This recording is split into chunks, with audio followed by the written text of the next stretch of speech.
Today we are finally breaking ground for our Geo-Bond project for our youth recreation center, and it is named in honor of Miss Willa D. Johnson, who was the first African American woman elected to our city council since its incorporation in 1890. So this is a great reason to celebrate a woman of legacy and a woman that made a lot of ground as she served our city council for our city. So she is a loved name, and it's our honor and our privilege to be able to give her flowers while she can still smell them and kick some dirt over in her own honor for this new center that's coming.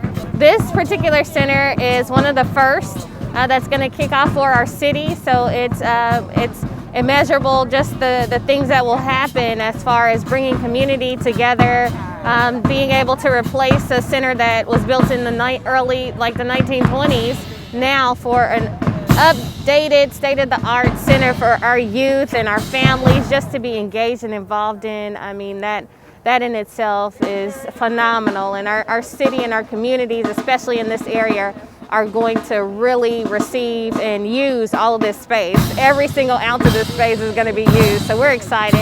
And we're definitely excited about the architecture work that's coming, because we're going to get everything we wanted and more out of this center. So we're grateful for that, and we're so pleased. Congratulations, Ms. Johnson. We are so happy that we are able to give you these flowers and this center named in your honor, and we can't wait for you to cut that ribbon on the day it opens.